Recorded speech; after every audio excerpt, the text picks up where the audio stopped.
Mais uma gravaçãozinha para você que está aqui comigo e sem mais delongas, segundo ensino médio, segunda-feira do ensino médio, provinha de arte do primeiro trimestre. Vamos lá, questão número 1. A gente vai ver ela agora, beleza? Eu vou ler e a gente vai responder aqui para você.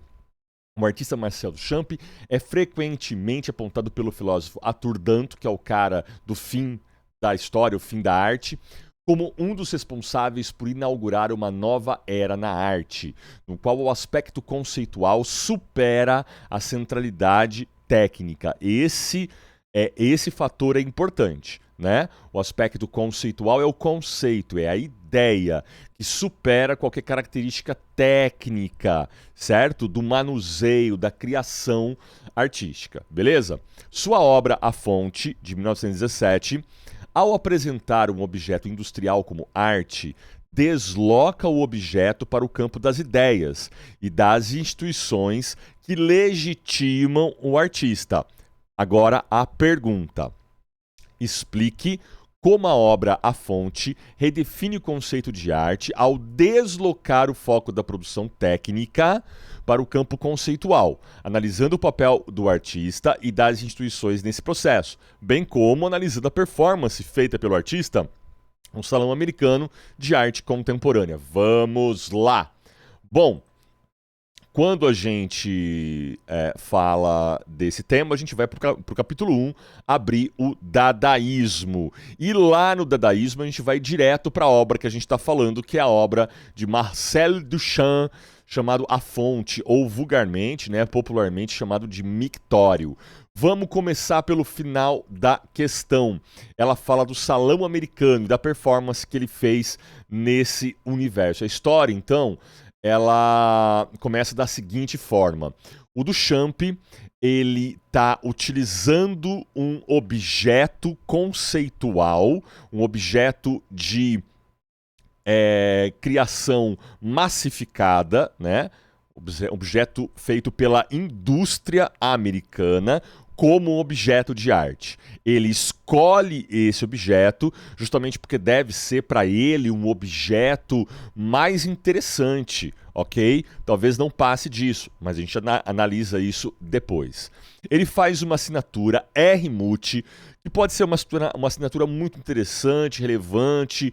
A Mutter, que é mãe em alemão, em Mut, que é pobreza em alemão, ou em Mott, que é a própria fábrica desse utensílio. O lance é que ele assina com um heterônimo, com um nome que não é dele, beleza?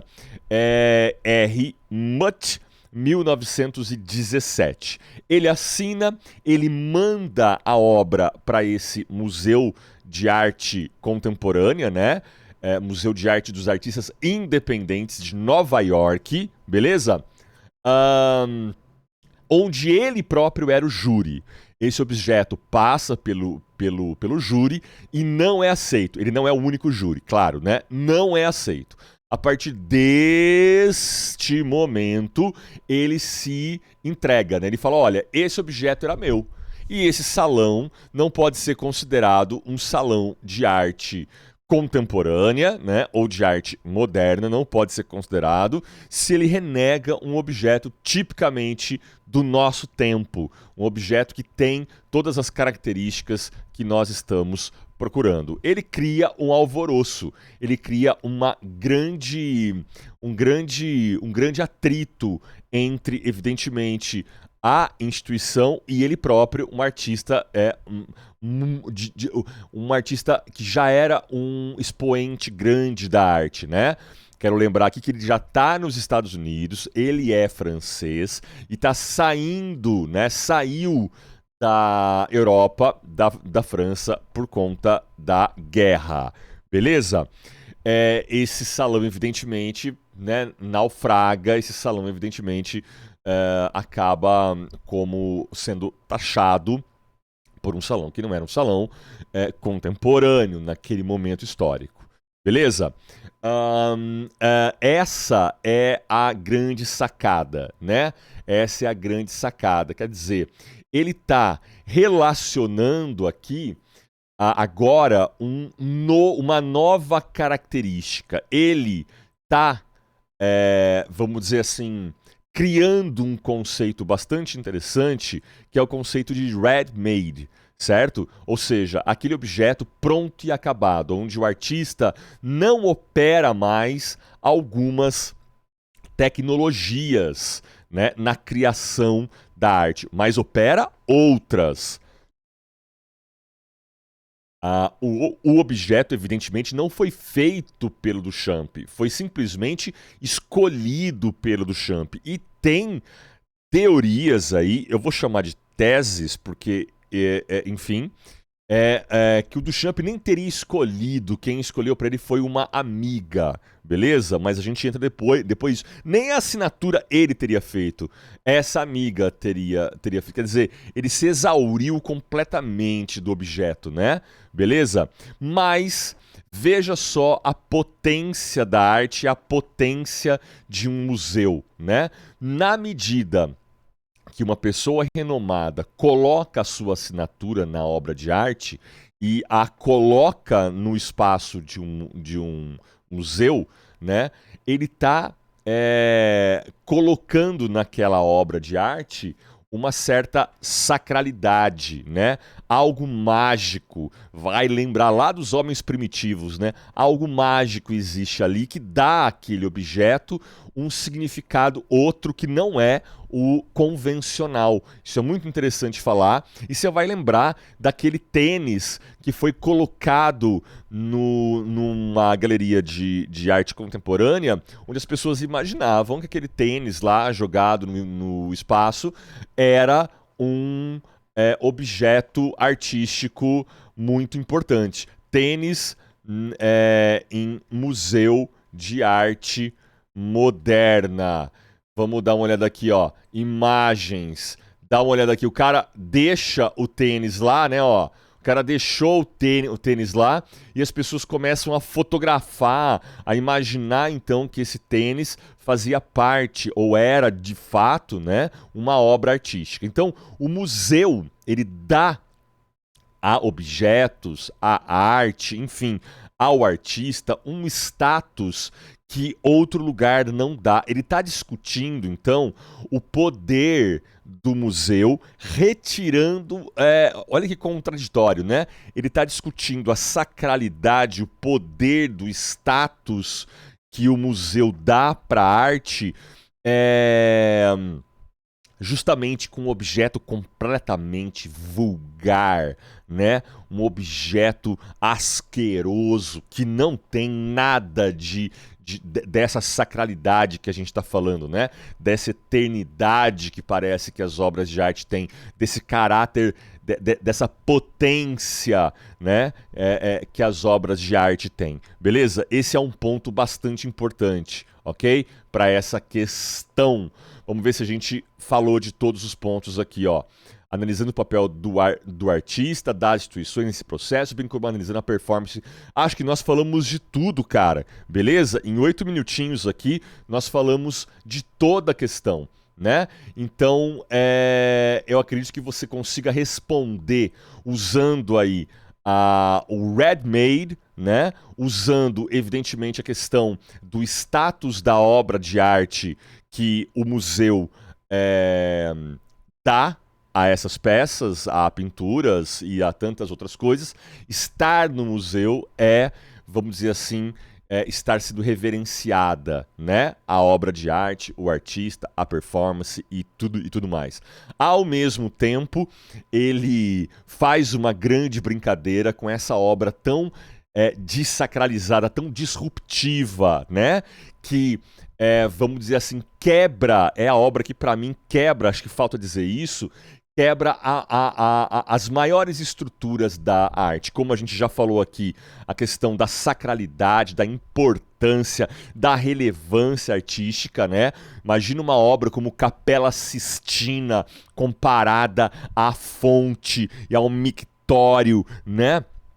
Cara, talvez não tenha nem como você comparar, talvez na sua cabeça nem possa ser comparado, mas é muito importante dizer que a partir dessa obra, né, principalmente a imprensa começa a discutir obra de arte. Antes, isso era uma questão, primeira década do século XX, né, e ainda mais antes disso, isso era uma questão que a imprensa sei lá, pessoas menos entendidas nem poderiam dar o seu parecer, a sua opinião, né? Tá certo? Tem relatos de artistas que, cara, ninguém fala desses caras. Os gênios são gênios, né? Os gênios são gênios. E essa obra também discute isso, né? A gente olha para ela e não consegue comparar essa obra de arte com uma Capela Sistina. Incomparável, Kleiner. Incomparável! Mas, na verdade, ela é tão disruptiva, né? Porque não é o artista que faz a obra, ele simplesmente pega a obra e coloca no museu. É uma atitude e, no fundo, é um conceito que está em jogo. E é um conceito que até hoje, né, na música, certo? Em todas as áreas da arte, a gente vê o artista pegando daqui e colocando lá, né? Só você pensar, por exemplo, me vem na cabeça agora o rap, né? Os samplers, a música eletrônica que capta trechinhos de outras músicas, simplesmente coloca, faz um sampleado lá, uma mixagem legal, uma edição legal e, meu, a música é dele agora, né? A gente pode falar dos memes contemporâneos, toda atitude contemporânea de reciclagem, de reutilização, não só de coisas, mas de ideias. Esse objeto é um objeto fundamental. Beleza? É isso aí, vamos pro próximo. E agora falando pra você da questão número 2, considerada fácil por mim, porque, né, eu falei bastante em sala de aula pra vocês, mas que realmente são questões mais simples, tá bom? A do Marcel Duchamp e a do impressionismo agora. Vamos lá. O historiador de arte Ernest Gombrich afirma que a história da arte é também a história das mudanças do modo de ver. E eu falo muito, e não sou eu, né, enfim, que é também a mudanças de comportamento. Nesse sentido, o impressionismo surgiu na França no final do século XIX, certo? 1870, 1860 e 50, enfim.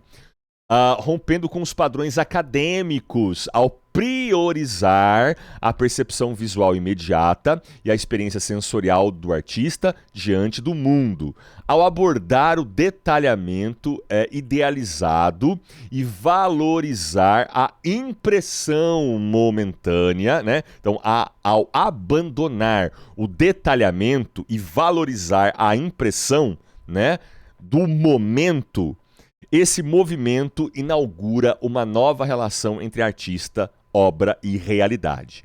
De que maneira o impressionismo pode ser considerado o primeiro movimento de arte moderna, especialmente no que diz respeito à ruptura com os modelos tradicionais de representação? Use no seu texto as características do movimento e a ruptura que a fotografia causou no mercado artístico. Bom, você vai lá pro seu SAS e vai clicar em arte moderna, você vai entrar em impressionismo. A gente está falando, obviamente, deste quadro aqui, que foi, assim, datado, é notório, né? Esse é o primeiro quadro aí impressionista. O Monet foi o grande cara que traz para nós essa revolução. E a gente tem que falar para falar dessa revolução, a gente tem que falar da fotografia em si e de como ela era, né? Veja que esses caras, Monet, Gauguin, Cézanne, Van Gogh, esses caras todos estavam ali, mano, quando a fotografia nasce, né? Principalmente os franceses, porque a fotografia está nascendo na França. Campinas também tem uma grande importância no surgimento da fotografia, mas isso fica para outro momento, você me desculpa, fica para outro momento em sala de aula. Veja a fotografia, veja essa imagem como ela é, né? Como a inteligência tridimensional 3D fez, né? Uma reconstituição dessa imagem aqui. E eu quero que você veja, isso é bastante interessante, como essa imagem também é manchada, como essa imagem também é, de certo modo,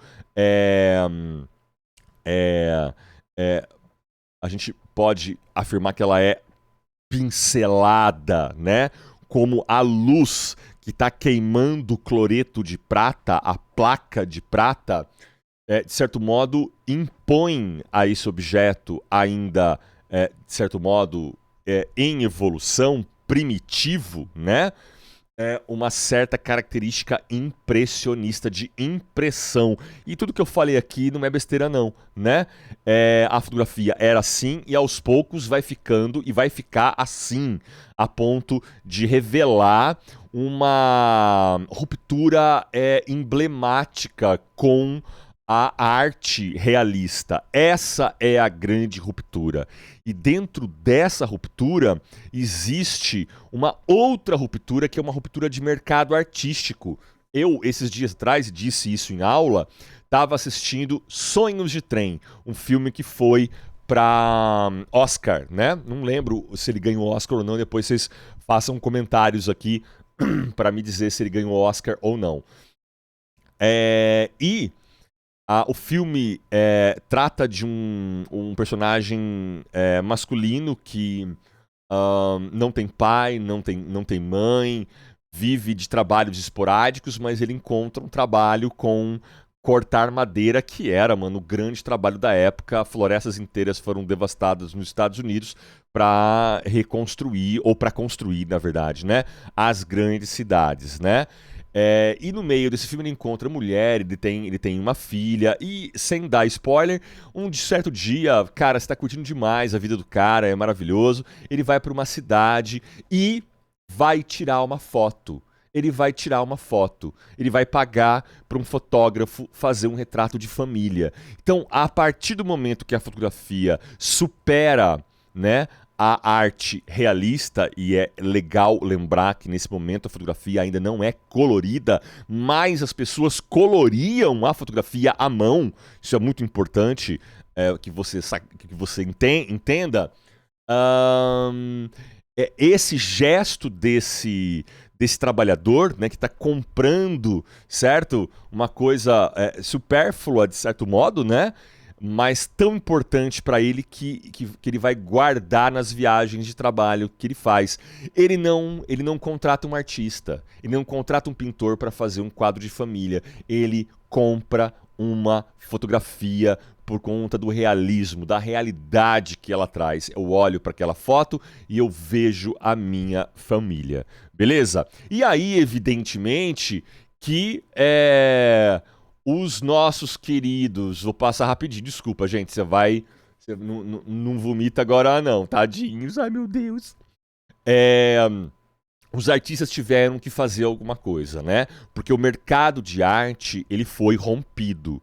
Beleza? Entra em cena o fotógrafo nesse universo dos retratos, nesse universo especialmente de obras vendáveis, de obras que tinham um compromisso certo com o mercado, né? Entra o fotógrafo, há uma quebra desse mercado artístico, né? Então, os próprios artistas precisam fazer alguma coisa.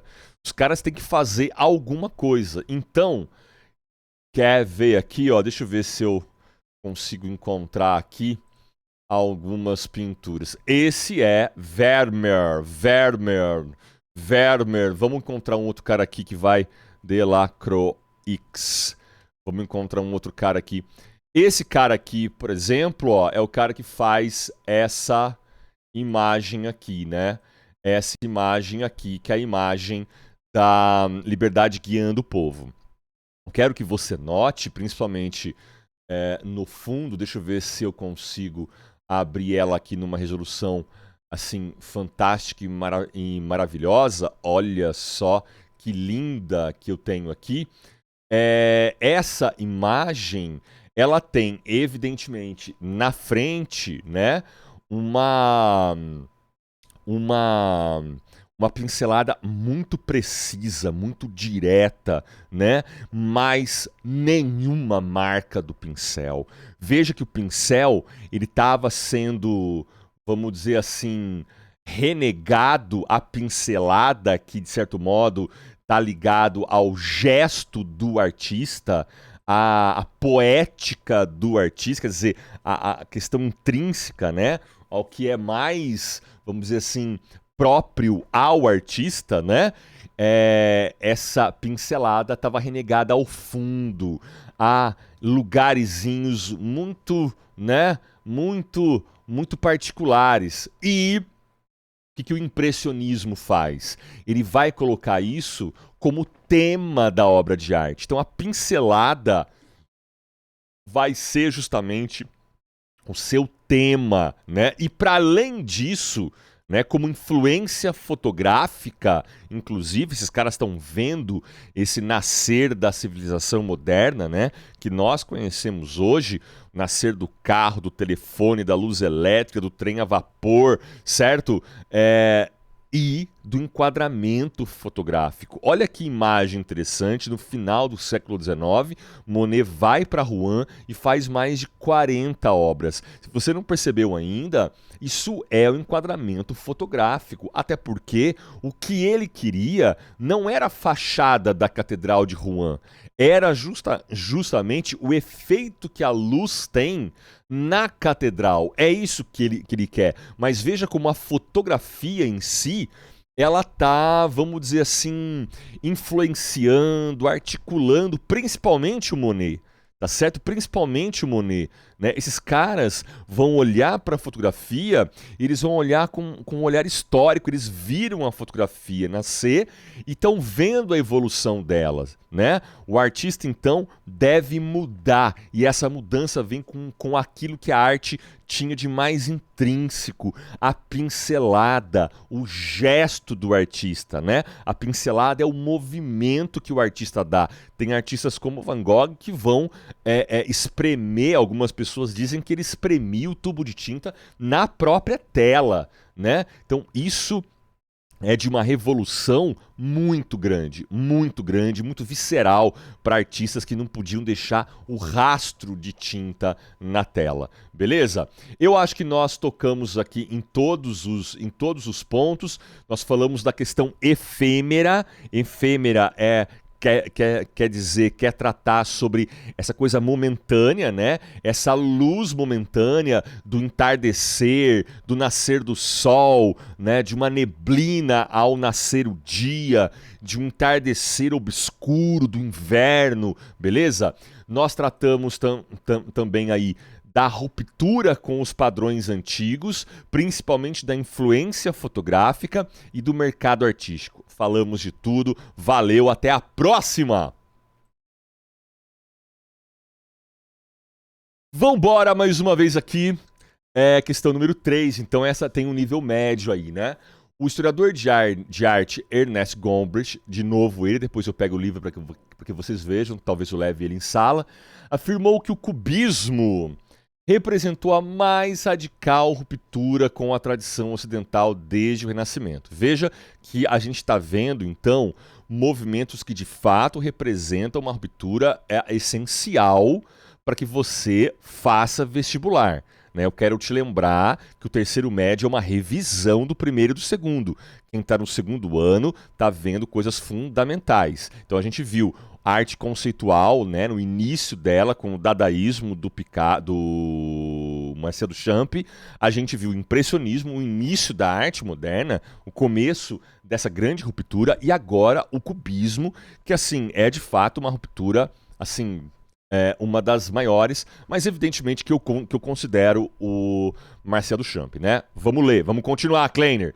Pablo Picasso, ao pintar Les Demoiselles d'Avignon, 1907, rompeu com a perspectiva linear. Depois a gente tem que saber o que é isso. E a representação naturalista, do corpo humano, introduzindo formas fragmentadas, rostos inspirados em máscaras africanas e uma composição que desafiava a noção de espaço unificado. Considerando a afirmação de Gombrich, toda essa afirmação, né, a mais radical ruptura com a tradição ocidental desde o Renascimento, analise formar, como é que é? Considerando a afirmação de Gombrich e a análise formal da obra, dos elementos formais dela, né?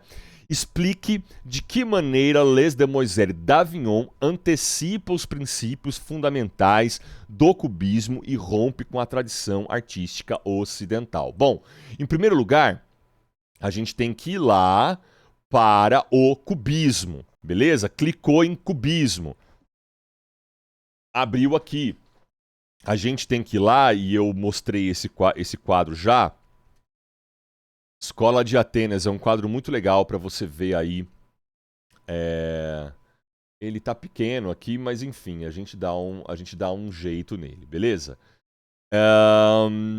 Isso é importante abrir então, beleza? Bom, vamos retomar aqui. Pablo Picasso, Demoiselles rompeu com a perspectiva linear. Vamos primeiro falar disso? Esse é um primeiro rompimento que ele faz, né? Esse é um primeiro rompimento que ele faz. O que é a perspectiva linear? A perspectiva linear é esse elemento da criação formal da arte que, a partir de um ponto, se eu tenho uma linha aqui, certo? Uma outra linha aqui, eu tenho um ponto mais ou menos aqui que me ajuda a criar toda a obra de arte. Tudo que está aqui, né? Esse ponto de fuga me ajudou a criar. Tudo, beleza?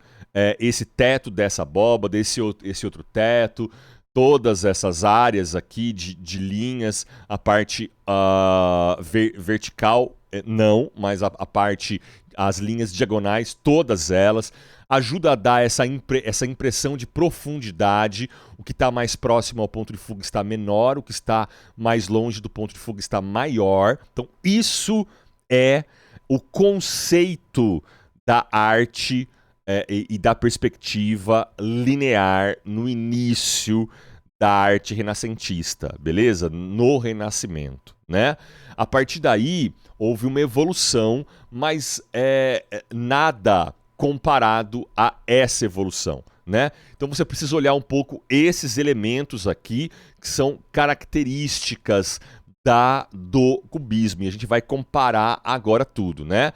Quando a gente observa essa obra cubista aqui, né, são as prostitutas de Avignon. Avignon era um bairro de prostituição francês, né? E elas são, de certo modo, escolhidas pelo misógino e machista Pablo Picasso, mas, cara, esse cara fez uma revolução na arte que é importante você saber dela, beleza? Que traz, isso é interessante, ele não traz princesas, ou a mãe, né, ou a irmã, ou a esposa para uma tela tão importante assim, que é a tela que funda o movimento que ele criou junto com Georges Braque. Georges Braque, certo? Um francês, né? Eles foram os criadores do cubismo. Ele não utiliza essas pessoas, né? Princesas, a mãe e tal. Ele utiliza prostitutas, né? Ou seja, pessoas renegadas da sociedade vão ser vistas pela sociedade até o final, porque o meu quadro vai virar algo extremamente importante, né? Então, assim, ele desculpa, ele já entendia isso. Ele já entendia essa ideia do cubismo e o que isso iria ser, né? Na medida que ele está pegando arte africana, e não só a arte, as máscaras africanas, mas a frontalidade egípcia. Acho que eu escrevi errado, mas dá para você ver. Isso aqui é a frontalidade egípcia, beleza? Ou seja, eu tenho...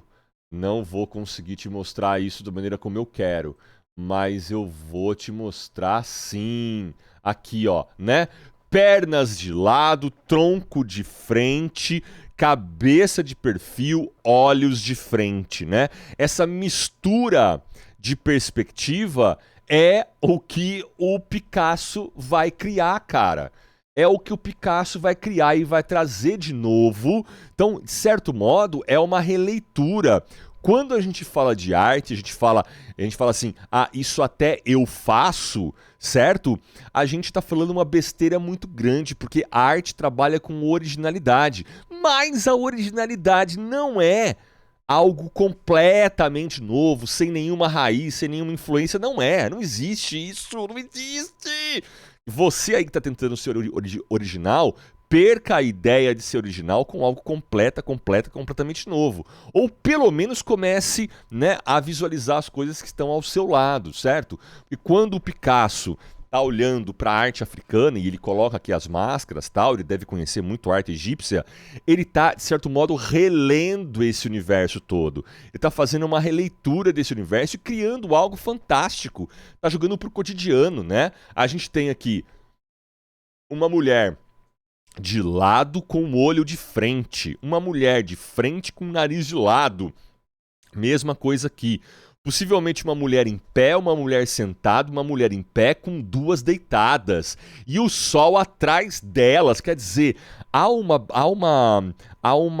embaralhamento da realidade que só é possível na mente de um poeta, na mente de um artista, na mente de uma pessoa que está olhando a realidade de uma forma diferente que você que olha a realidade e fala, ela tem que ser realista porque senão eu não vou gostar de desenhar a lua igualzinho à lua. Eu vou desenhar a bicicleta igualzinho à bicicleta, né? Isso até pode ter uma questão técnica muito importante, difícil pra caramba fazer mesmo, mas a questão poética, que é o que nos levou a sermos quem nós somos, certo? A questão simbólica que nos levou a ser quem nós somos. Você não tá trabalhando, mano velho, mina véia. Você não tá trabalhando. A questão simbólica é o que nos... A questão da linguagem simbólica é aquilo que nos faz o que nós somos, beleza? Então, não tô em devaneio, não. Beleza? Estou respondendo essas rupturas todas que essa obra de arte faz, que essa obra de arte é, beleza? Então, esses rompimentos que ela promove com a arte do Renascimento e a arte realista, já está todo citado aqui, certo? E é evidente que para você antecipar os fundamentos do que vai ser o cubismo, ainda porque essa é a obra inicial, ele fala que a obra inclusive não está acabada, beleza? Você vai ter que olhar para essa telinha aqui, ó. Justaposição, que é ajustar, colocar lado a lado, o que ele está fazendo no fundo. Sobreposição, uma coisa em cima da outra, é o que ele faz com o olho de frente, com a cabeça de lado, ele coloca um sobre o outro, quase que uma bricolagem, uma colagem. Fragmentação, né? E sobre fragmentação, é muito importante a gente trazer aqui um conceito muito importante. Em 1905, Einstein lança em revista científica, viu?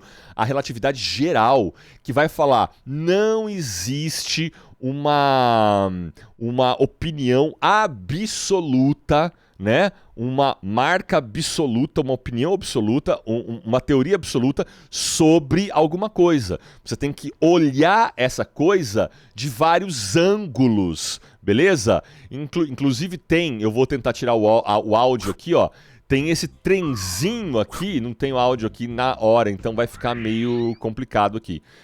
Assiste esse vídeo, que pode ter direitos autorais, né? Enfim, vai matar o vídeo. Que ele mostra essas múltiplas visões. Na medida que eu vejo uma bolinha saindo do trem e pulando, fazendo uma parábola, eu tô de lado pro trem. O trem tá passando de lado pra mim. Quando o trem está na minha frente, a bolinha simplesmente sobe e desce. Essas visões múltiplas, ao mesmo tempo, juntas, é que vão formar a experiência de entender, né, esse trem com essa bolinha que salta, essa fisicalidade, beleza? Se você não entendeu, me pergunta em sala de aula, beleza? Essa opinião que Einstein está publicando sobre a teoria da relatividade geral, né, é uma opinião assim... Não podemos, é uma teoria sim, desculpa, é uma teoria sim. Não podemos dar a nossa opinião sobre uma coisa sem vê-la por todos os ângulos. E cara, eu não estou dizendo que Einstein Picasso leu Einstein, estou dizendo que Picasso olhou para a África, ok? Mas imagina o círculo de amizades de um Picasso, né? O cara tá podendo conversar com muita gente nesse momento histórico, né? Ele tá começando a pintura, mas ele pode conversar com muita gente nesse momento histórico, beleza? Nós mostramos em sala de aula que essa obra teve uma evolução, né? Ela era isso aqui com um médico aqui e um médico aqui, beleza? Possivelmente aqui só agora o médico.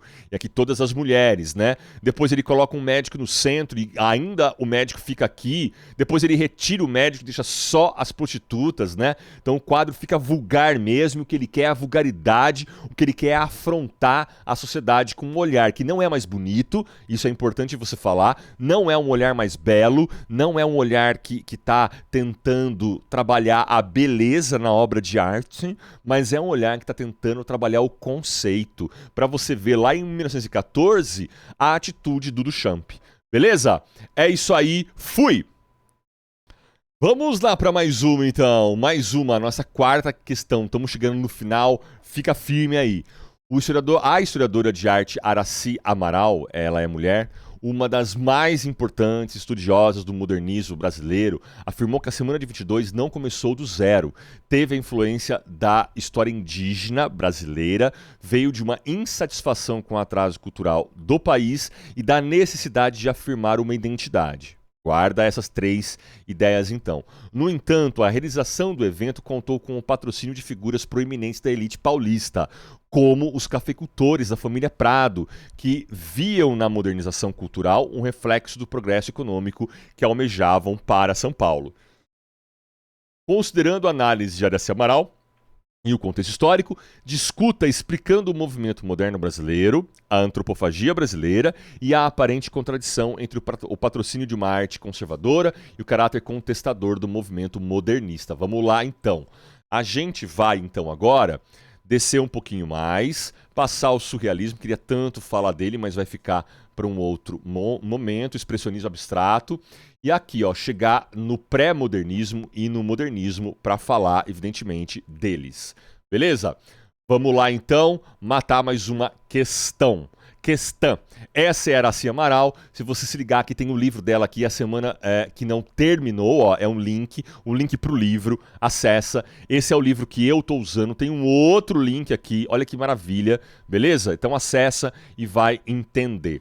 Essa galera aqui, ó, Papel das Elites Paulistas, né? É o primeiro tema que a gente vai falar aqui, ó. Mas aqui tá Mário de Andrade, aqui, Rubens Borba, enfim, então algumas pessoas do universo da literatura, beleza? Que foi onde o movimento começa, onde o movimento é mais forte, inclusive. O Mário de Andrade e o Oswald de Andrade são pessoas realmente muito importantes para esse movimento. O que o movimento queria, né? Deixa eu ver se eu pego uma imagem aqui importante para nós. Ele queria trazer tudo que estava acontecendo na Europa de novo. Porque você tem que entender uma coisa importante. O Brasil, nesse momento histórico, 1921, 17, 18, 19, 21, 20, 21, né? É um Brasil muito rural. São Paulo ainda é uma sociedade muito rural. A gente está vivendo aqui a época do café com leite. O que é o café com leite? Era uma política institucional velada, né? Em que os governantes brasileiros, os presidentes do Brasil, se variavam entre Minas e São Paulo. Ora era presidente mineiro, ora era presidente de São Paulo. A política do café com leite. Beleza? Então eram os 2 estados mais ricos da nação. Evidentemente que uma política desse modo, uma priorizava a mineração e a outra priorizava o café, o gado, mas de todo modo a prioridade era para exportação de commodities, né? A exportação de minério de ferro, enfim, esse tipo de café nessa época, né? O que trazia principalmente para essas pessoas muita riqueza, mas para o povo quase nenhuma, né? A elite brasileira é uma elite que sempre foi uma elite do atraso, né? Uma elite que traz para ela a grana e não vai pagar ninguém. Ela quer as pessoas escravas dela até hoje. Até hoje a gente encontra fazendas com trabalho escravo, ou análogo à escravidão, que é uma forma de falar que o cara tá escravo, né, mano? E São Paulo começou a perceber que ele podia levar a melhor nisso, tá certo? Fazendo com que as empresas que já estavam entrando em São Paulo ficassem cada vez mais prósperas, fazendo com que os artistas de São Paulo transformassem São Paulo, né? Talvez a pergunta na cabeça deles seria assim: como eu posso fazer uma política do café com café, sem leite, sem Minas? Beleza? Então eles estão, na verdade, vamos chegar ao ponto já, patrocinando a Semana de 22, que foi esse movimento que tentou trazer, ou melhor, levar artistas para a Europa para aprender e trazer aqui para o Brasil esse aprendizado. Então, quando a gente olha um quadro da Anitta Malfatti, da Tarsila do Amaral, né, a gente está vendo de fato, do Lazar Segal, que foi um dos precursores, mas que era estrangeiro, né?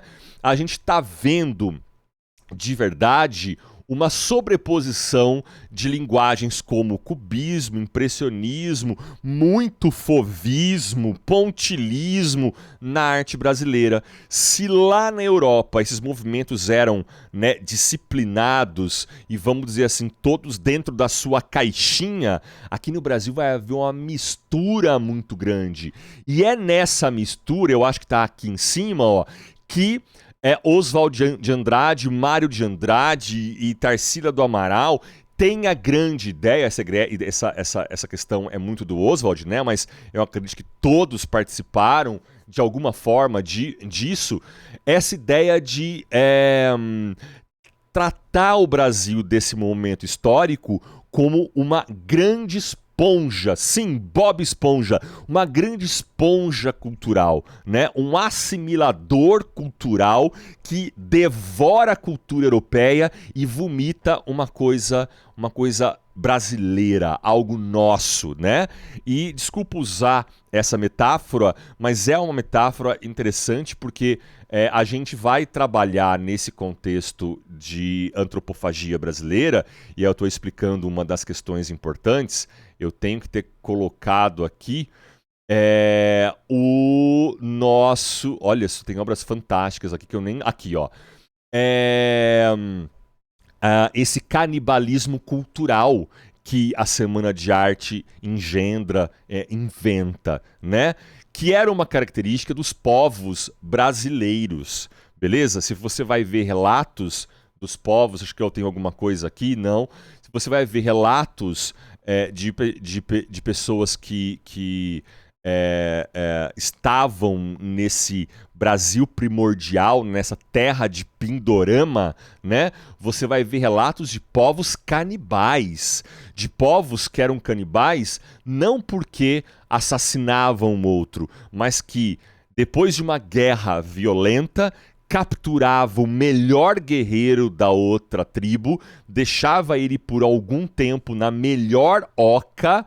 Dá uma olhada nisso aqui, ó, na melhor oca, certo? Na melhor oca, com mulheres pro sexo, certo? Ele ia gerar filhos nessas mulheres, o que alguns especialistas, antropólogos, enfim, dizem que isso ia preservar aquela tribo, porque é o caráter diversificado geneticamente que nos traz essa saúde. A gente sabe que casamentos entre primos, irmãos, que é o que acontecia muito no Egito, não traz uma saúde para esses descendentes, né? Então isso era uma forma de diversificar a população. Esse cara sabia disso, né?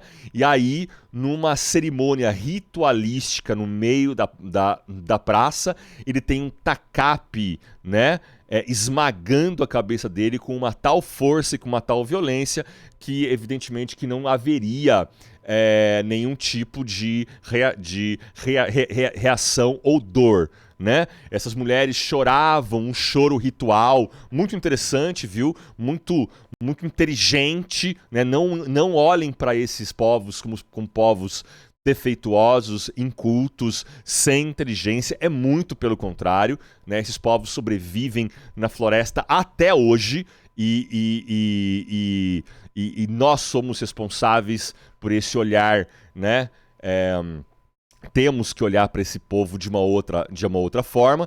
Mário de Andrade, Oswald de Andrade, principalmente, e a Semana de 22, Tarsila do Amaral, criam a ideia de antropofagia. Antropofagia seria esse antropo, homem, fagia, comer. Esse homem que come o próprio homem, que come cultura, né? E que devora a cultura e que transforma a cultura. Beleza? É isso. Deixa eu ver se tem mais alguma coisa para colocar na questão. Influência indígena, insatisfação cultural, falei disso, necessidade de afirmar a identidade. Falei da questão também das famílias e da modernização. Eu acho que é isso e fui. Quero lembrar você que está tudo compartilhado com você, todos esses slides que eu estou abrindo, só algumas páginas de pesquisa que você pode pesquisar por você mesmo. Vamos lá, a quinta questão, essa tem um nível mais difícil porque está tocando em assuntos mais contemporâneos que são mais complexos por si só, mas vamos lá que a gente vai facilitar a coisa para você aqui. A Tropicália não foi um movimento apenas musical, foi um gesto antropofágico, você sabe já o que é, beleza? De deglutição da cultura europeia e retransformação, né, de transformação na cultura brasileira, que engoliu a guitarra elétrica, a poesia concreta, o cinema novo e as vanguardas europeias para vomitar um Brasil que até então ninguém tinha coragem de mostrar. Aqui é um texto da Lígia Conongia, curadora e crítica de arte. A questão é, explique como o tropicalismo e o cinema novo incorporaram o princípio da antropofagia cultural de Oswald de Andrade, beleza? Então, primeiramente, vamos lembrar aqui, ó, vamos voltar para o modernismo e vamos lembrar um pouco, sim, senhores e senhoras, o que foi a antropofagia. Eu vou fazer isso sim. Aqui tem um texto interessante, né? Uma frase bastante bonita, certo? Só a antropofagia nos une socialmente, economicamente e filosoficamente. Na verdade, é um lema, né? É um lema do Manifesto Antropofágico do Oswald de Andrade, dos modernistas de uma forma geral, né, que trazia uma unidade para o Brasil e um certo olhar para esse Brasil novo, né? Por isso cinema novo também, né? A antropofagia é essa releitura desse hábito, né, que não era cotidiano, beleza, gente?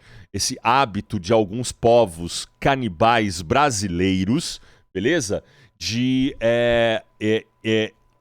acharem que a força desse guerreiro, isso eu não disse na parte anterior, que a força desse guerreiro ia se transformar, né, no corpo dessas pessoas. Engolirem esse guerreiro de algum modo, para essa população se transformar no guerreiro, né? Então, de certo modo, também é um gesto de idolatria a esse guerreiro tão poderoso, dessa tribo tão poderosa, beleza? Então, é um olhar para a cultura do outro, né? Eu devoro, eu entendo a cultura do outro, assimilo a cultura do outro, faço a cultura do outro e retransformo ela na cultura brasileira, essencialmente em quem somos. Talvez o Brasil não seja mais exatamente isso, mas ainda é também isso. Beleza? Então, aí o universo antropofágico, né, do Oswald de Andrade. O tropicalismo nada mais é do que um desdobramento do da semana de 22, dos modernistas lá do começo do século 20, 1922, na cultura brasileira da década de 60, que é uma década inteira de revolução. Você precisa estar comigo agora e lembrar que a década de 60, ao mesmo tempo que é uma década muito reacionária, né, com ditadores em vários lugares do planeta, a ditadura militar quase se instalando no Brasil, né? A gente tem ditadura na Argentina, no Chile, a França passava por governos totalitários, a Espanha a mesma coisa, beleza? Tinha passado. Esses governos totalitários e reacionários fazem com que algumas revoluções também aconteçam. A revolução sexual, a revolução feminista, o antirracismo, as músicas que vão começar cada vez mais, vamos dizer assim, romper com a tradição musical, o psicodelismo, o rock and roll, né? Tudo isso está rompendo com a estrutura conservadora que tanto era pregada pela religião, né? E muito pelos capitalistas, beleza? Porque é uma época de trabalhar duro para colher depois. O way of life americano, né, previa isso. Cara, trabalha aí a vida inteira que você vai dar sustento para os seus filhos, né? Não aproveite nada da sua vida, porque o seu filho é a sua principal obra para este mundo. Eu não estou dizendo que filho não é importante, mas veja a contradição disso, né? Eu não vivo para outros viverem. E a Tropicália e esses movimentos de reforma, né? Progressistas, sim, porque vão lidar com uma certa revolução mental. Olha que interessante aqui, né? Tropicalismo e progresso na cabeça do Gilberto Gil, né? Então esses movimentos vão se fundir nessa revolução cultural, né? E da mesma forma vão misturar todo esse universo musical europeu que está sendo trazido para o Brasil com a guitarra elétrica, com Beatles, ABBA, né? Bee Gees, certo? Elvis Presley e, cara, tantos outros aí, 67, 68, 69, vão começar a surgir aí os primórdios do heavy metal com Black Sabbath e tanto, cara, tem muita gente aí, né? Aqui a gente está falando de uma música disruptiva, né? E essa palavra é importante você usar, ó. Se refere a obras ou movimentos artísticos que desafiam as normas estabelecidas. Isso é importante você entender. Tem vários vídeos que eu não posso passar aqui, que são vídeos importantes para que você veja, para você sinta a música brasileira. Eu te indico ver Carcará, que é ela é uma obra de arte rústica, profunda da vida brasileira, né? Estrangeiro, de Caetano Veloso, o olhar do brasileiro, né? Que é o próprio estrangeiro no próprio país. Nós não conseguimos ter esse olhar, né, para o próprio país. E é evidente que no cinema novo, vamos chegar lá, falei pelo menos um pouquinho da música agora, né, as polêmicas, enfim. Vou tentar passar rapidinho aqui para não dar o play, para a gente não perder aqui. Vamos tirar? Aí, Kleiner, tira. E lá no cinema novo, a mesma ideia, né? A ideia de mostrar o Brasil não como uma montagem, não o Brasil romântico de Vitor Meirelles, né? Que mostra uma nascente de olha como nós somos, olha onde nós vivemos, de forma romantizada, né? Esse Brasil que fez a primeira missa com degraus de concreto, certo? Onde Dom Pedro ergue a espada para uma cavalaria real. Nada disso aconteceu, mano! Não que a primeira missa não tenha acontecido, mas não foi daquela forma. Não que Dom Pedro não tenha dito, né, independência ou morte, mas não disse daquela forma, a gente tá romantizando. Vamos mostrar o povo, vamos mostrar o Brasil, beleza? Que tem Cacá Diegues, grande Cacá Diegues. Vai lá pros 4 minutos, você vai entender um pouquinho o que é o cinema novo, beleza? Glauber Rocha. Então, veja, desdobramento da cultura brasileira. Desculpa, desdobramento da semana de 22. Assim, é um desdobramento multifacetado, um desdobramento incrível da cultura brasileira que vai gerar prêmio, vai gerar Oscar, vai gerar reverberação mundial para esses caras, beleza? Aqui eu acho que eu pus link, ó, pro Deus o Diabo na Terra do Sol. Vai ver o filme, certo? E isso hoje, né? Vai ver VJ Suave, que é um casal muito legal de argentinos que trabalha essa arte nas ruas de vídeo. É meio videomapping, meio projeção. É muito legal. Gente, eu acho que eu falei tudo que podia falar, 55 minutos aqui, uma aulinha, né? Eu sei que ficou longo, mas 10 minutinhos para cada questão. Beleza? Agora sim, fui!